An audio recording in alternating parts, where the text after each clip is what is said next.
US invaded in Iraq. So all that was going on, and so there were huge public protests. Like the police were beating up protesters. I was part of those protests. So it was very real. And working for a media company where my friends and colleagues and all were all out, involved. And the theme that kept coming up is, a lot of people there wanted to help other parts of the world.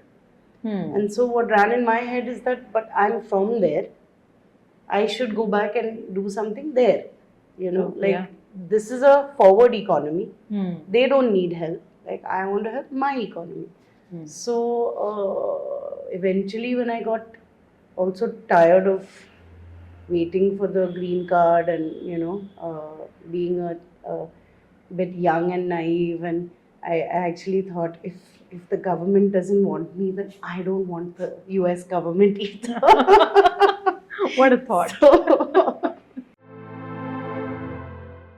I was born in 7 Bungalows, Mumbai, Andheri West, which now is the epicenter of Bollywood. But when I was growing up, it wasn't much. It was, of course, it was the suburb, and the more exciting things happened in Bandra. And Amitabh Bachchan already had his bungalow in Juhu, so that was the extent of the glamour. But as I was growing up, it started moving closer and closer and around us. So we had a lot of friends in the industry. My father, as I've mentioned, is Sindhi, and his parents moved to Bombay in the 50s or in the 60s, 50s, I think, to Mahim, and via Hyderabad, Andhra Pradesh, and my dad went to school there. So they lost their money in the Second World War, like I was saying, in the Philippines, when the Japanese invaded, and they had shops that were destroyed. And so they came back very humble to back to India. And but my dad was a good student, and he got scholarships at the Jagirdars College, which was a college for the kings in Hyderabad. And apparently now some of the top CEOs of the country have come from that school, which I learned later. Anyway, so he did very well, and he also got a scholarship to Dufferin, which was the last maritime training ship that the British left. And he joined there very early, and he went up to a master's level. And so he worked in Indian companies and then worked in foreign companies, and he was always earning well. And so we grew up not really wanting for anything. Myself, shipping, right? Shipping, a shipping career. Yeah, he was a shipper. Shipping was very in, right? Yeah, it paid well in those days, and it was a good career, and you got to travel the world. And so I think men of my dad's generation was seeking those jobs. And we grew up well. I had 3 older siblings, 2 brothers and a sister, and they were a lot older, so except for one brother, so they moved out early, and it was my parents and I, and they bought a house. My mother is British, born in India, so I call myself, sometimes I joke that I'm a product of the Raj. And I don't belong, anywhere in a sense, because Sindhis are displaced people, and Anglo-Indians are like an archaic relic of history now. So it's funny like that. So in a way, we never felt like, we always knew that Mumbai also, it's not like we were off the land, but it was our adopted home. When I grew up, and the school I went to was a Catholic. I got converted at age 7, so I could get into a Catholic school, and because my mother's Catholic, and so was raised. I spent about till I was 15, was Catholic, and then I gave it up. Didn't believe in it. But my name is Hindu, and so I always had this funny identity of being like kind of an outsider or a misfit, because all my friends were going Catholics in school with Catholic names, and so.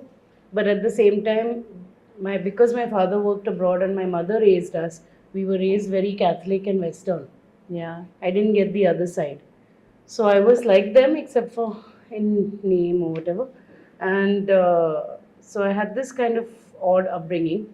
And then the 90s happened as a teenager, and we all were very excited with MTV coming into India and private networks channels. And I decided, I had some friends who seemed very glamorous working in TV. So I decided to study abroad, and the US was a typical, was a choice to get a good education in TV. And at the time, there was no undergrad course also in India, and I didn't want to waste my undergrad years. So I begged my father, who was retiring, and he gave me a very tight budget, and he probably expected that I won't make it. But I did well in my SATs, and I got lucky to apply to a very cold but very good private liberal arts college, where they were eager to get at that time international students. So there were a lot of Indian students and surrounded by a lot of white Americans. And but I got the extra help because the lady who managed, just by coincidence, who managed international students, was married to a Sindhi, Wow. and she was retiring that year.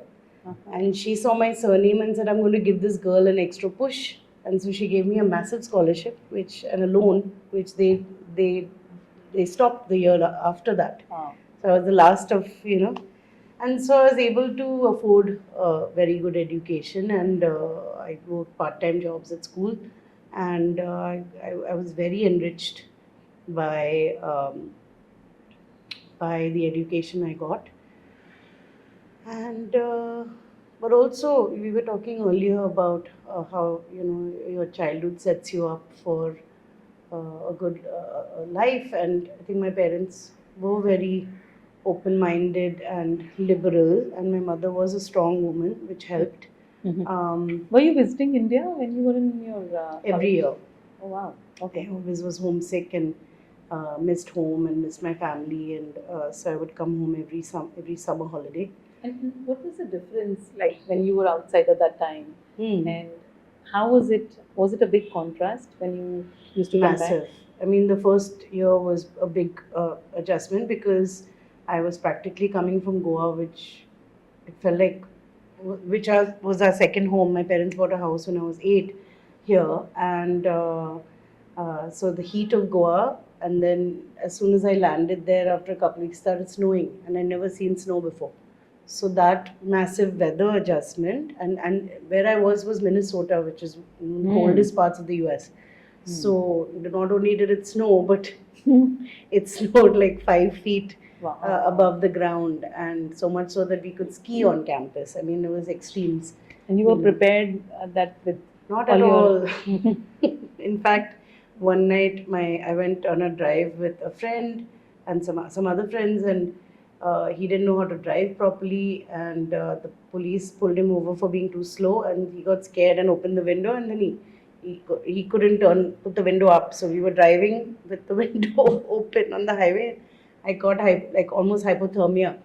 So Oh. there were some stories like that happened, which I think is normal for, if you're, and I was also part of a tornado.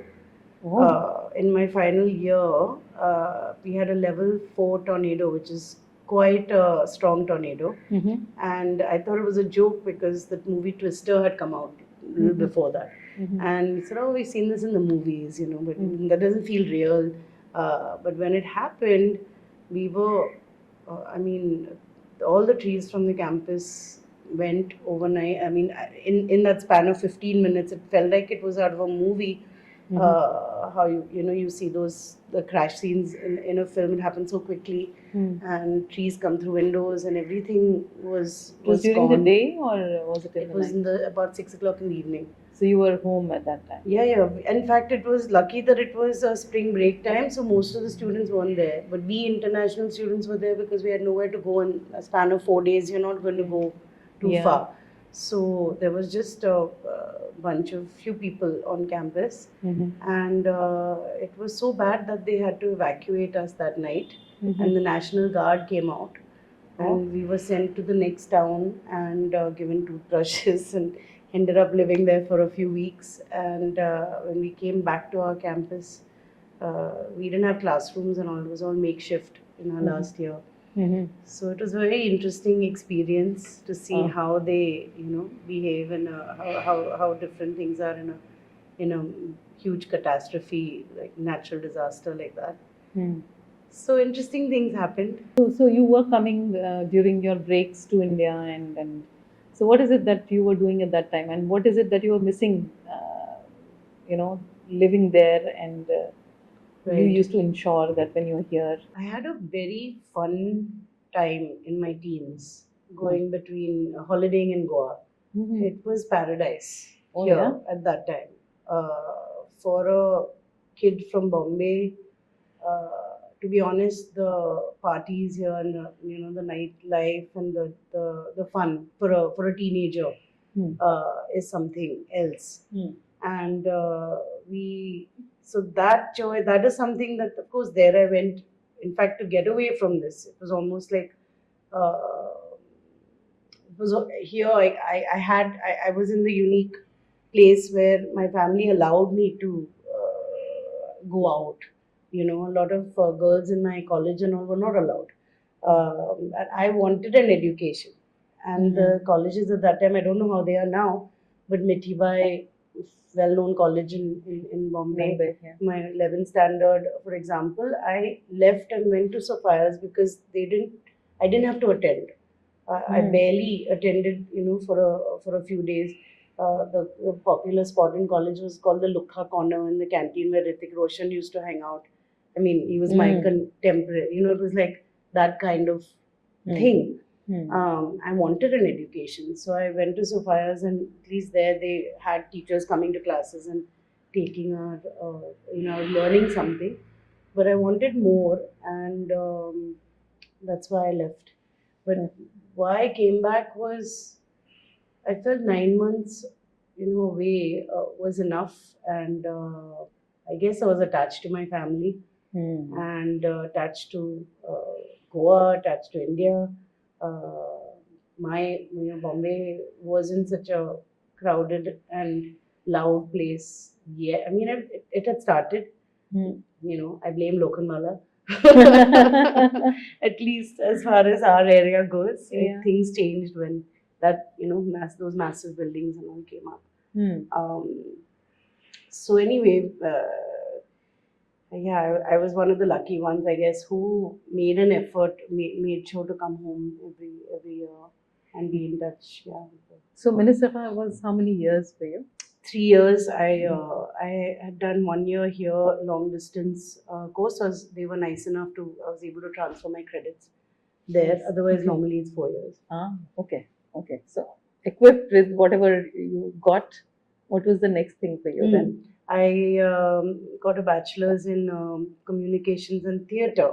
Interestingly, that's what the degree was there, or I chose, because I went to study TV, but I could afford to study communications and theatre only. Like they didn't have a TV program, but it was incredible, and it was hard to get a job out of college, I remember. So I had to get creative, and I applied to the Indian American newspaper, India West, just, surfing and applying. And to my luck, they flew me out and interviewed me and liked me, I guess, and hired me as the publisher's assistant. So that was my first job, and I was happy because I was getting out of freezing Minnesota to sunny California. It's like a dream. Plus, then I discovered Berkeley, which is this magical kingdom in the Yeah. US, Yes. where the free speech movement was born, and they have a lot of history. There, the most Nobel laureates come from or live in Berkeley. Yeah. So a lot of interesting things about that place. Yeah. And my cousin was just graduating from the college, and we were able to move in together. So I feel like I was lucky every step of the way there. And so I worked for this newspaper, learned a lot, also felt a little exploited as young students, recent graduates tend to be. Yeah. They're given a lot of work beyond their scope also, and with late nights and all of this. So after a while, I looked for other opportunities, and but I am grateful that in a way exploitation also makes you learn a lot because you're put in every department and to do things. But I was lucky to get a job at the local news or TV station in Berkeley, and so I shifted there. So, tell me, Sapna, I'm sure that at that time there weren't many Indians, right, who were doing this, and especially No. a girl, Yeah. all the way from Goa, Mumbai, doing this and then getting a job. So, how was that feeling? I mean, people, environment, acceptance. Yeah, I was in a very American environment because I was at a local TV station. The people I interacted with were mostly white Americans and some black Americans. Interestingly, they all loved me. Yeah.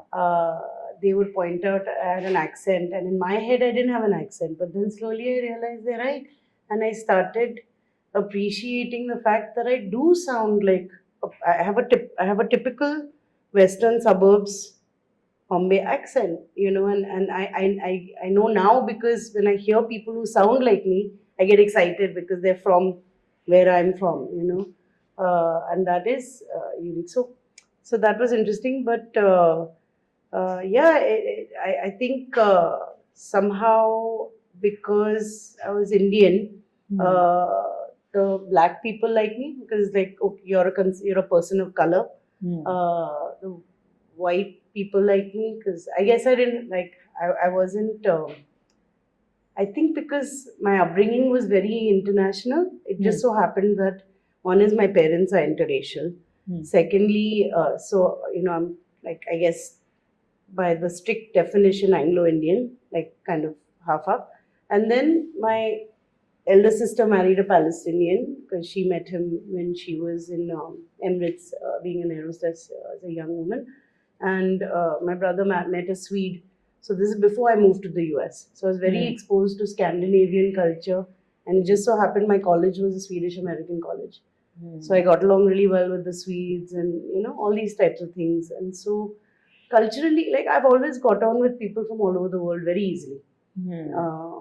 So that wasn't an issue so much. They could never get my name. That was a different matter. Yeah. Yeah. But otherwise, Were you getting special attention that okay, there is somebody? growing up, I didn't feel so much Indian identity because, like I was saying, my mother raised us in a very different way. But when I went to college in the States, you were expected to represent India. True. So then I started wearing saris. Oh, wow. Going to Indian like cultural events and missing home also. So my identity became more proud, of roots and things like that. And when people ask you questions, that's another funny thing because you're a bit. At least I grew up a bit clueless in Bombay. Like they asked you about your typical questions about arranged marriage or caste system. I didn't know what to say. We didn't experience a lot of like things were a little mishmash. Mixed. I thrived in the US. Like in terms of opportunities, it's like if you're, I think, smart and you're sociable, you can really go places, which I didn't. It's not the same when I came back to India. But on the other hand, it didn't feel like home. In a way, it did because I was there 9 years and it did. But there's something beautiful about India. I think the soulfulness and the just you feel connected to people very quickly after you meet. It's hard to explain. The otherness is not there as much. And I think I missed that. And eventually I moved back home because I missed that also. When you go through a hard time, even though you have good friends, I was supported in that way. Um, push comes to shove, at the deepest levels where you need support, it's difficult. So then I felt that I needed family and to be back here. I think India has a very healing effect also, even though we have multitudes of problems and all our mental health, various issues, but it's also very good for mental health. I think the spirituality that is just naturally present in our culture uh, makes it so that you heal, or you're better off. You're better off than other parts of the world where this sort of uh, community spirituality, like as a theme or as a principle, is not there. And we've had a lot of examples from the West who came seeking to India. Absolutely. Yeah, And so for good reason. absolutely, and we definitely are fortunate Yeah. to be a part of the country. Yeah. So 9 years in the US. Huh? Yep. What is it that you miss the most about India? Food? How is the food? Because if you go to a new place, you explore, right? Absolutely. But after a while, you start missing the basics. True. I mean, we did miss. My friends and I would go to. There was a chaat restaurant in Berkeley. I remember Vic's Chaat House that was so popular. It would be packed on weekends, because all the Indians from the South Bay, the tech Silicon Valley, would drive on and people. There were also quite a few around the East Bay, San Francisco, and Berkeley.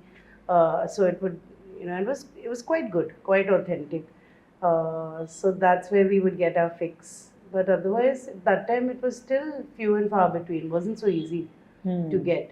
Which is another, I guess, pull to come home, because there's nothing that has a hold over you like Indian food. True. Yeah.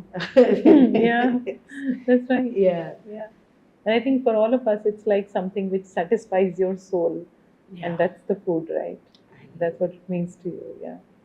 Yeah. So easily India, one of the best cuisines in the world. Like, yes. unparalleled. Yeah. Yeah. And you're helping a lot of food businesses thrive in Goa. Yeah.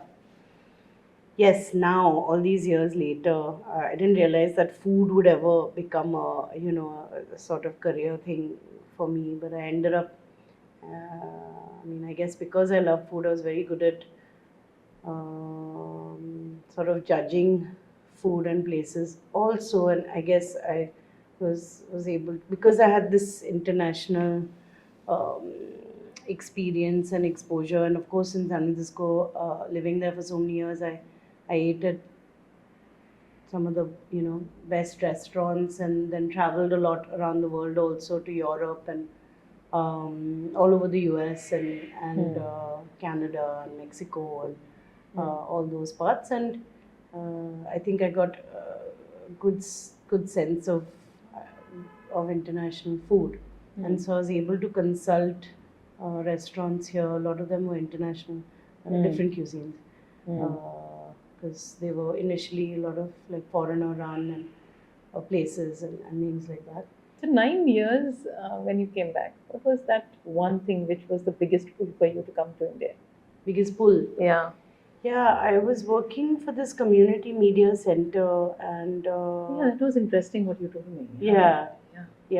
I was telling you that a big theme was media democracy. And the idea that the airwaves and like commonly owned, cable in their case, should be, the people should have the rights to it, and there should be benefits for people if taxpayers or if supporting this thing. Of course, you could look at the internet also that way. But anyway, I wanted to do something, work along those lines. I was very passionate about using media for social good. And in fact, that is what drove me to go abroad and study in the first place. I didn't mention earlier that growing up in Bombay, you see a lot of poverty. Right. And so when you grow up like middle class, upper middle class, there's on this one hand, you have, and you're seeing all this inequality, it does wear on you. Anyone, I think, with a conscience, it will affect. True. And so being a girl, I think girls, maybe it's my bias, we are more empathetic, and I wanted to do something that could help. And so for me, I had the joy of media that seems so exciting in its opportunities to create stories and to help on the one hand, and then the power and influence of it. So that's what drew me there. And then by some mystic occurrence, I got drawn to this from newspaper to the TV station. And the TV station's concept was to train the public of that area in making videos so that they could express themselves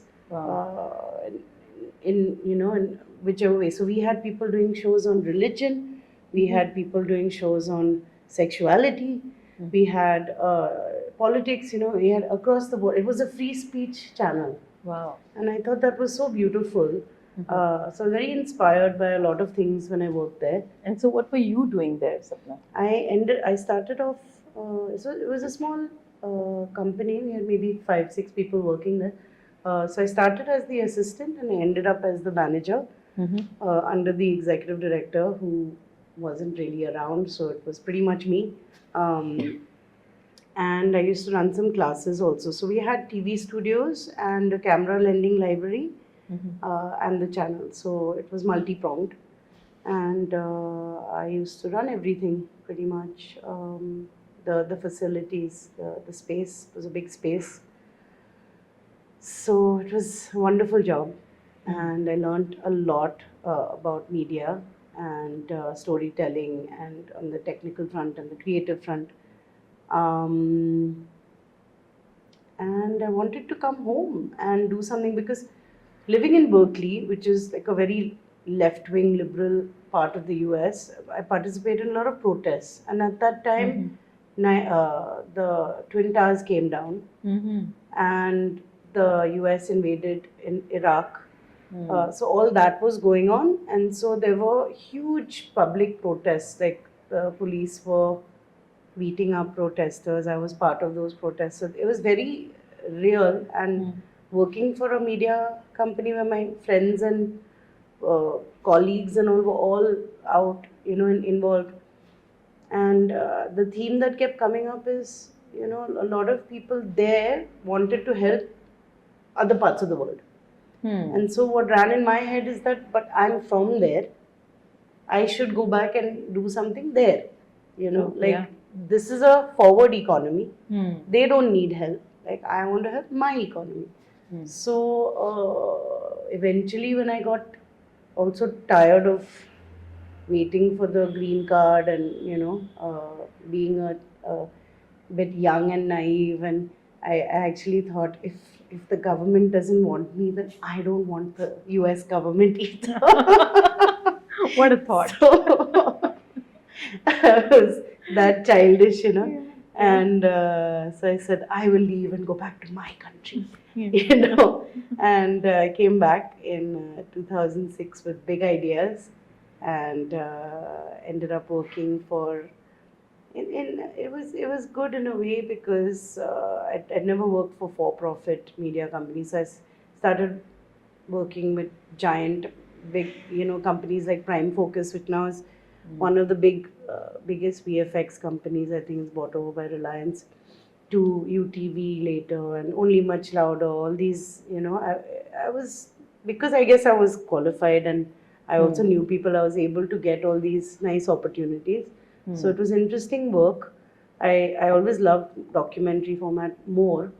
So, and I was an editor, which nowadays means nothing. But in those days, you actually had to know Final Cut Pro software, and it was a skill. I mean, it still is a skill. It's just Certainly, that a lot more people are doing it on the apps and stuff. But yeah, so that's So Yeah. I came back and did. So when you came Eventually, back, I got back to community media. Eventually, with the grant. But okay. So immediately when you came down to Goa, is it? no, I came back to Bombay, which was still Bombay. It was in the process of being called Mumbai, I think, at that time. And but my brain. I try to say Mumbai. It's just what I was used to growing up. And so I lived there for a few years, and I worked for the various media companies. But there's a lot of commuting. There was a different work culture which I struggled to get used to. I was spoiled with a very, even for the US, it was a liberal work environment. So then from there to come to corporate media, where things are not so equitable, and and I mean, we're still in a quite a competitive environment. And non-profit, from non-profit to for-profit, anywhere in the world also, if you switched, you would face, Of course, these differences. So it was a culture change, and I struggled. And luckily, when I was in between jobs, somebody suggested I apply for this grant, which is called the Digital Media and Learning Competition, sponsored by the mighty MacArthur Foundation. I had heard of them even before I applied. They're a very big foundation in the US. And I applied, and I moved to Goa. I was offered a job here with a non-profit. And then after working with them for a few months, I found out I won, and it was a big $100,000, 50 lakh grant. And what was more special than the money was that it was given to me to do an idea I proposed to them, which was to train a group of 30, it ended up being 50 young women who we selected through NGOs from every state in the country. That's why 30. And we trained them over a year to make videos on social issues. And that was just the biggest joy in my life. Like, the Berkeley TV station came a distant second. This was really fun, and everyone really enjoyed it. So what were the critical things which really mattered in this project to you? I think I learned that amazingly, which is something that I kind of had an instinct about, but I didn't know until we did the project, that training a woman in journalism helps in empower them in many different ways. So one is because critical thinking is required. So it makes you automatically pushes you towards leadership. Because if you and critical thinking of the social issues, Right. because it's going beyond your needs, and making you involved in society and in community around you, right? So that was one element. Storytelling is a creative process, so we taught that as well. Then there was the aspect that they were getting paid for this work, so then it was starting to see a career out of this.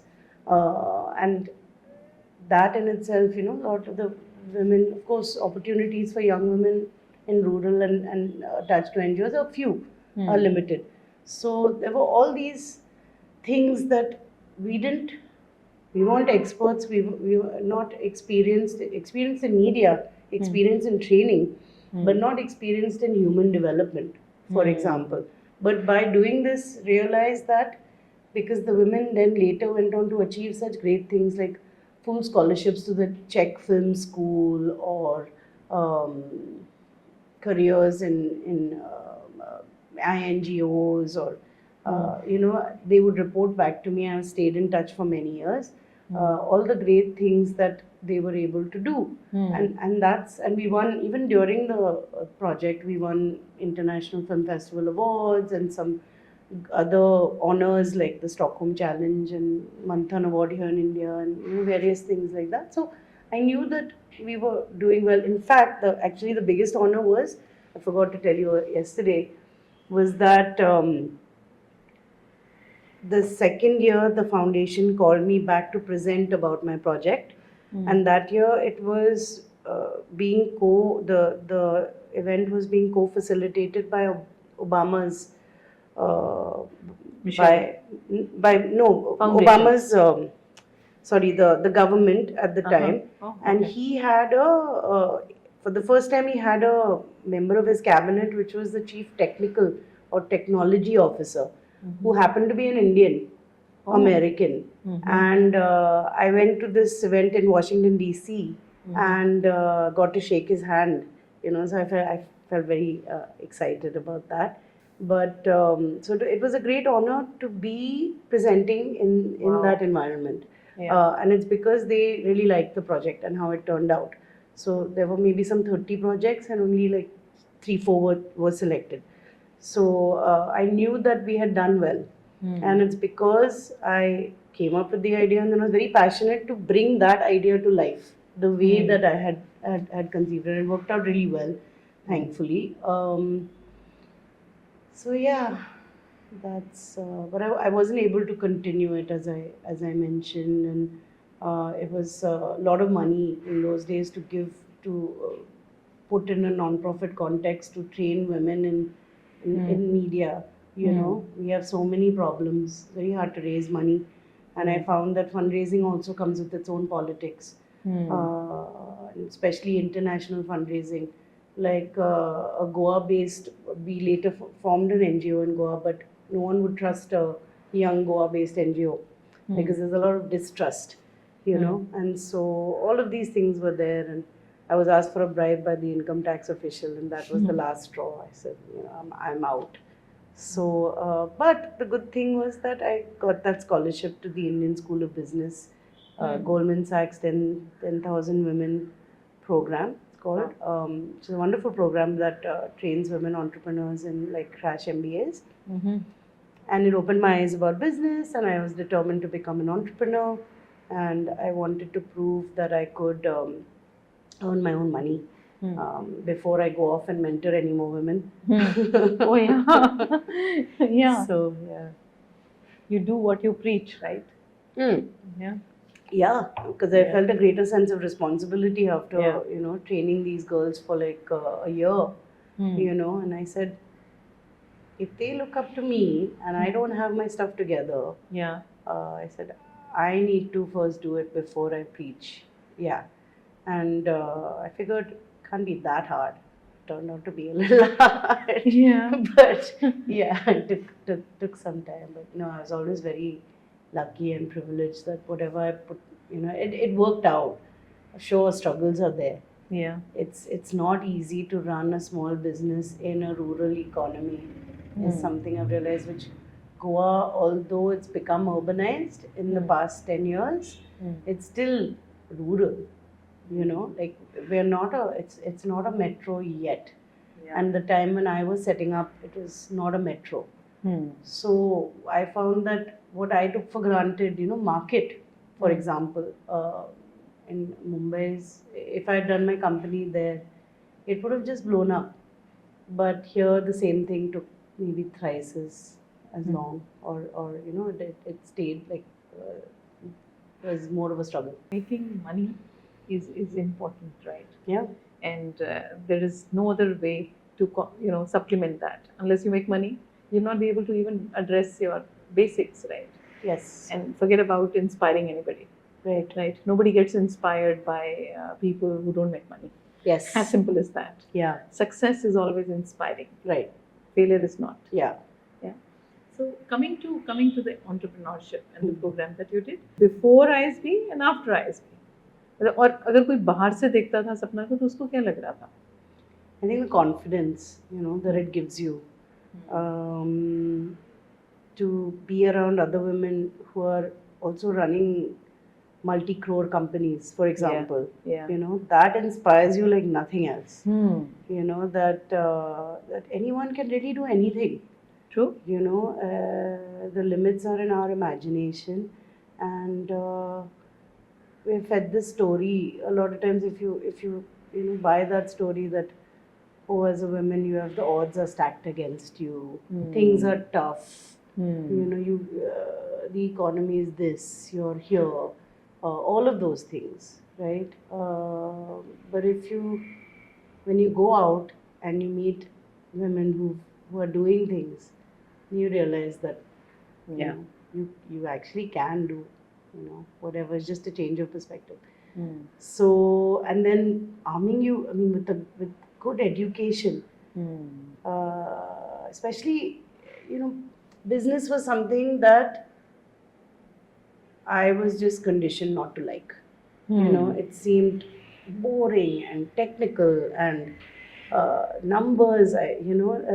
Nothing sexy about it, frankly. Like in my family, we liked arts and music, and and that was something to that is fun. Hmm. It was, yeah. So I never liked business. So it took being educated in a fun in a environment, like there was a video game Hmm. of manufacturing chocolates, Mhm. for example, that we had to then decide where to allocate resources and all of that. So, who's an ideal partner for you? And what really matters for you in a partner, Sapna? Compatibility has been a struggle because as a maybe I would say more than average, open minded, progressive kind of woman, proudly feminist.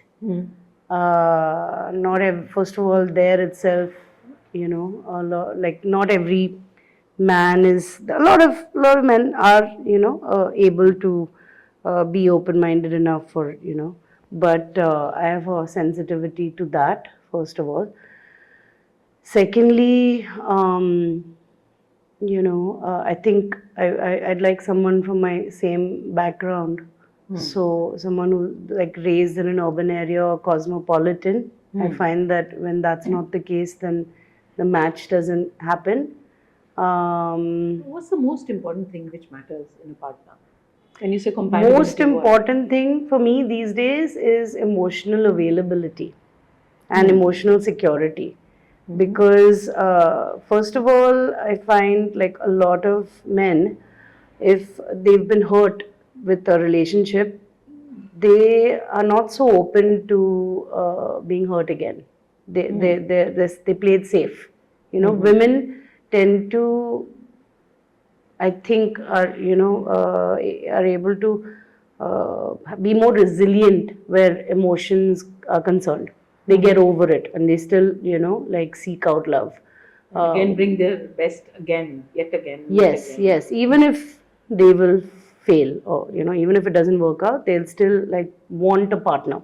And I think that's because of, again, a generational conditioning and such, right? Like women throughout many ages have been dependent on men. We're not anymore in that way. And so I'm reading that a lot of women like me around the world and men are struggling because of this change in the whole social makeup, right? Like just between my mother's generation and mine, massive difference. My mother was absolutely dependent on my father financially. Yeah. I'm not. I'm financially independent, and I've also like I would seek the same. Because I've had a couple of boyfriends who were not financially independent. They were in the process of being an entrepreneur, they were struggling in their career or something like that, and it created problems, a mismatch. I would want to go on holiday, they wouldn't want to come. I would pay for them, then that caused problems. So I've decided that now it would need to be somebody who's on their feet and emotionally, you shouldn't be. If I think if you're not ready mentally to have your heart open and connect on a deeper level, then that's also that's a problem. Intellectually is another. I mean, if you're honest about it, there's several things that you really need for it to last. Yeah. I could bring down my requirements, but it may not last then, and so then you think that are you not better off on your own? Yeah. When you have a full life to leave it to when the universe decides that it's time for you to have a partner. Because for the most part, I have very good friends now after so many years. in Goa. It took some time Hmm. to develop and nurture really strong friendships. Um, we have a good life. We go out swimming and we go on holidays together. And of course, Goa is such a beautiful place. We go out to music and festivals like Iffy just happened, Serendipity is coming up, all these various, So life is good. We work out. I play football with women and men. We have a women's group and we have a mixed group. Nice. It's something I picked up in the last couple of years, and I love it. Between all these various, activities, I think life is fairly full. You do get lonely, sometimes, but I think it's better to be lonely sometimes than to be miserable or not so happy in an incompatible relationship. I've learned that from past experience. And I think people in my generation or our generation or, like in the world today of similar background and stuff, um, we are a bit allergic to staying together if it's not working. Like, I think because it became easier to get up and move on in our in our immediate, in our thing, that if it wasn't working, we would, people would get up and go, especially since you're not legally tied to each other. So given that context, then you may as well be sure or, be friends. Generational thing also. Mm.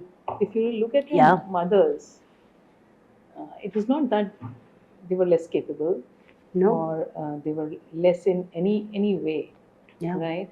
But their marriages lasted. Yeah.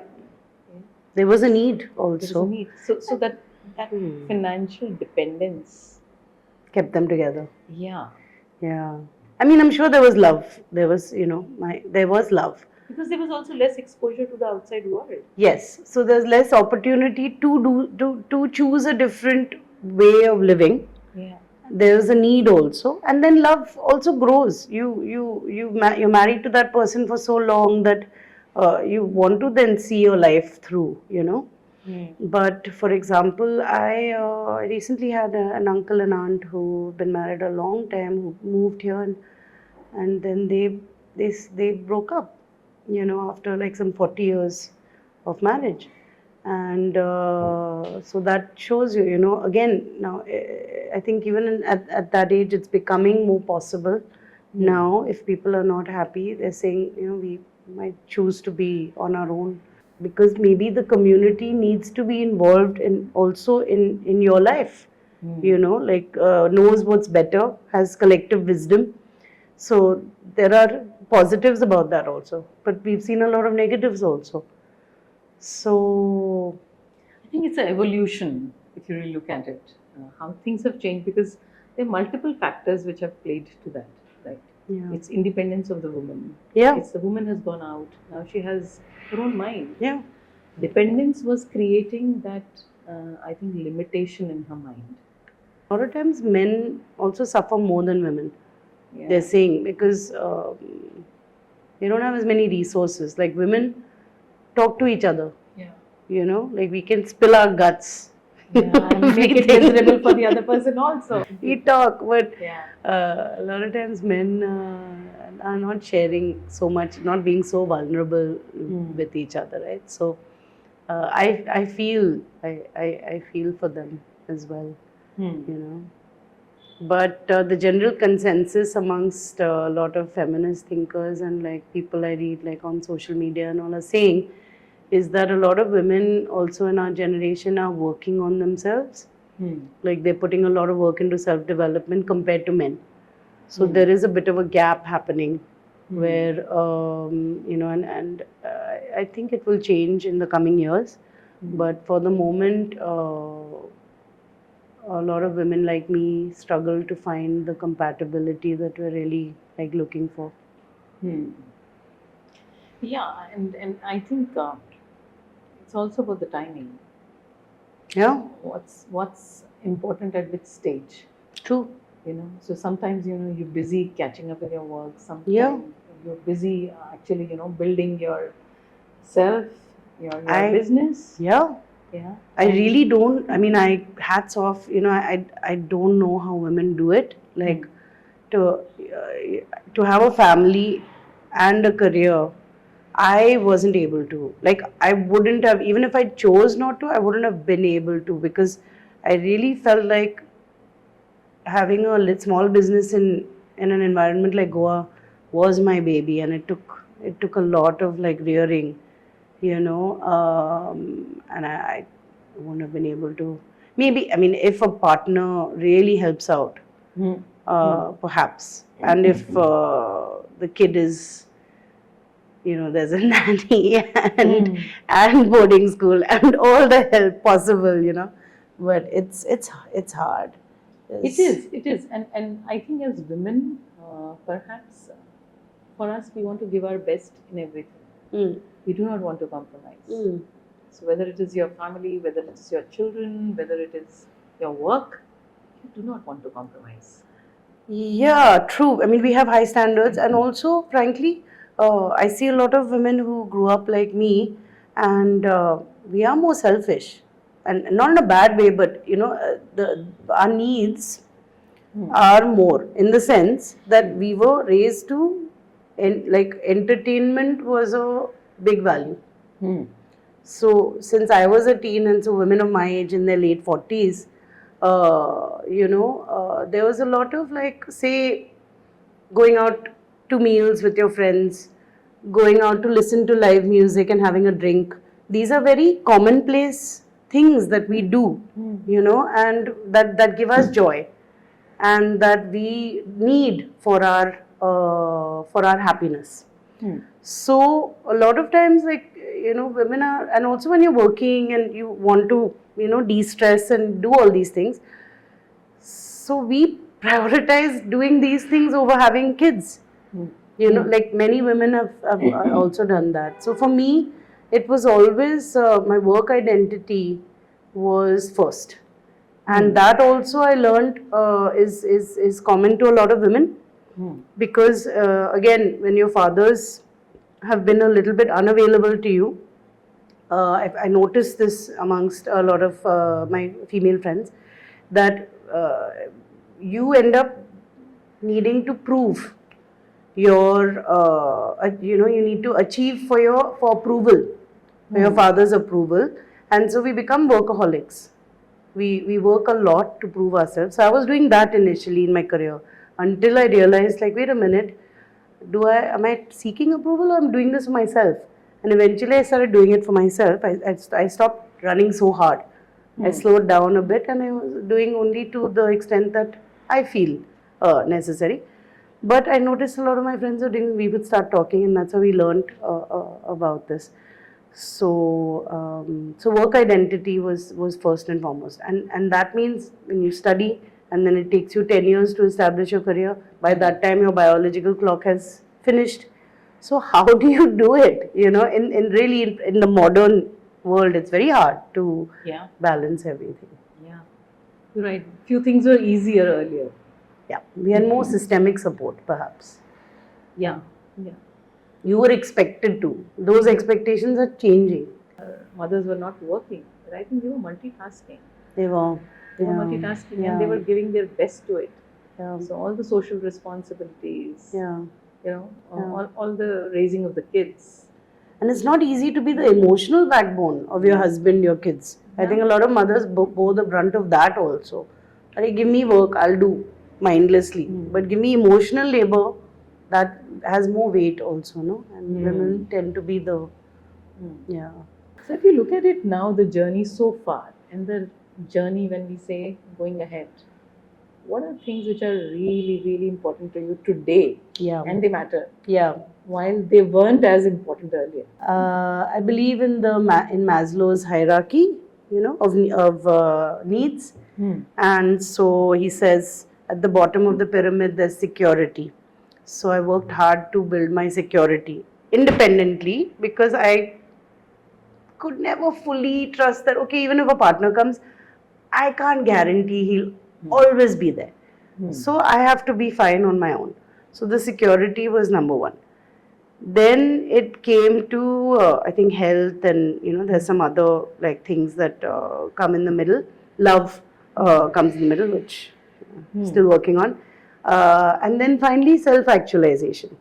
So for me now that a lot of these things, like I'm health as I get older now, and is a priority.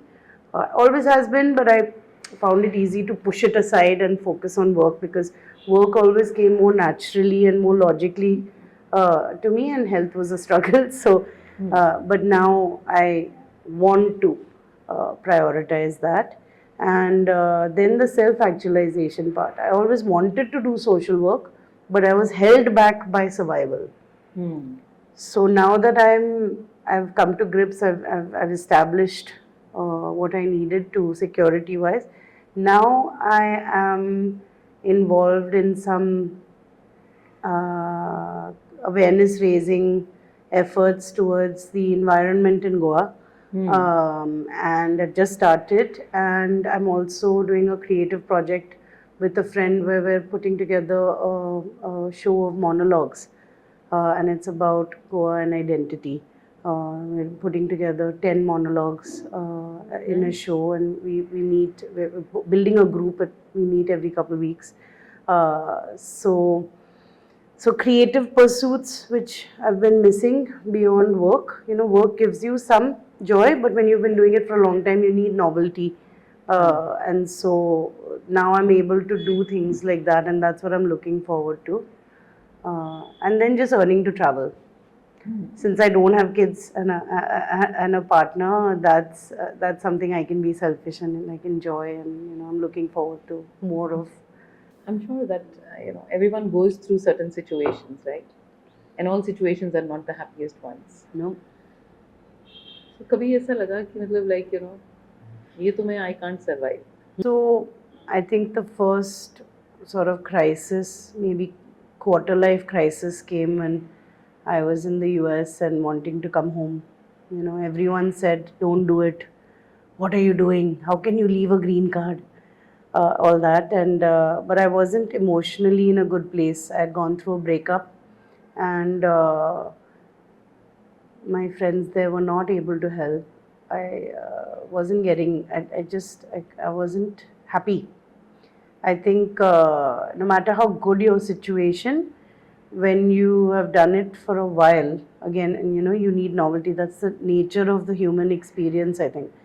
And I just needed something different, and I, in my vulnerability, decided to come home.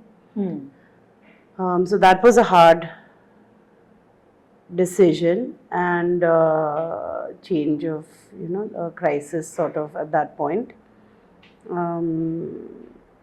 But luckily, I discovered that I'm the type of person. There are different type of people. There are some people who don't need their family and roots so much. They can flourish elsewhere. And I did for a while. But at the end of the day, I was raised in such a way that I did need my family and roots. I couldn't, so that is how I ended up. The second crisis, I think, was 3 years ago when my father was dying of prostate cancer. That was hard. I mean, when you see someone you love slowly dying, it's very, very painful. And I was the primary caregiver, and along with my mother, but I would say she was not able to, do as much. It was hard for her. So you have to wear many hats. And to make matters worse, my father, because he was sick and he was the primary breadwinner, he kind of drove his finances into the ground. And none of us realized, because we didn't interfere. He always took care of everybody, so we didn't know until it was too late. And he only had one house asset left. And that was a scary situation when you've never had to deal with, and you've always been kind of comfortable, and then suddenly no money. That was really hard. So I had, and it was COVID time. So I had the triple joy of selling a last asset during COVID, being the primary caregiver serious illness where you have to medically be on top of it, and then see the person you love without entertainment. I mean, that breaks your heart. Being in bed and like you need. Yeah. So it was very hard, and the way I dealt with it is I said, I am not going to judge myself if I eat whatever I want, or I drink whatever I want, or I smoke lots of cigarettes. I'm just going to get through this.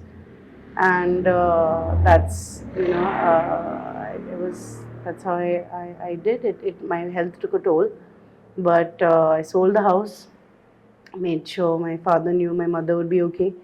And we did as much as we could for my dad. I think he knew that. We did our best, basically. So yeah, I think that we all go through these very hard challenges in life, and I think that just makes you, it's you get through it. It's a new level of reality that you didn't expect. You don't think that you will have to, yeah. But spirituality certainly helps. Yoga, and for me, yoga philosophy, and funnily enough, Hindu philosophy that I wasn't raised on. As I grew up, I slowly learned on my own, and I think all of those principles, I think believing, having faith, believing in the universe, and that things happen, and all of those, the things that you learn, I think that made all the difference to get through eventually. So any challenge you're facing, I think if you just shift your perspective, go and get exposed to something different, shake out of the stasis of your everyday life, you can solve it with that. Because when we're feeling really down, it's just because we feel like we're out of options. Right? We don't know what to reach to feel happier.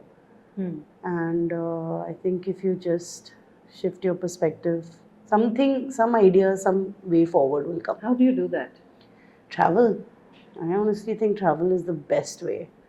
That's what I do when I feel a bit stuck and just need a burst of new energy. I take off and go somewhere, and just that physical shift of space generates, and some alone time generates new ideas, you meditate, you spend time with yourself, and so those insights come, messages from the universe come. And I journal every morning. That's been a huge, I love it. I do morning pages. It's this book called The Artist's Way, where the author says, if you wake up and you write 3 pages, just spill out everything in your head, it makes you more creative, because everything that's bothering you is just spat out, and it does. I find that it's really made things a lot of clarity. So that's one practice that I always have, and I'm very geeky in that I'm very organized, and I actually find that de-stresses me, because I have my personal list, my work list, and everything is very organized, systems and all that at work, and that frees me to I always know it lets me live life very comfortably. Yeah. So no surprises in terms of like... Surprises are there, but you feel more comfortable dealing with it, because and you learn as you grow older that like slowing down is actually a way to go faster. All these funny ironies you start learning as you grow older. With age. From a job mindset, getting into as an entrepreneur, encouraging, inspiring. That's what your journey has been, and I wish you just the best. Thank you. And I wish to see you more often. Thank you. And I just want to say, I think you have an energy that just lets someone bare their soul, because I've Thank really you. enjoyed the conversation, and it's an honor to be asked these things. So Thank you. Thank you very much. They truly matter to us. thank you.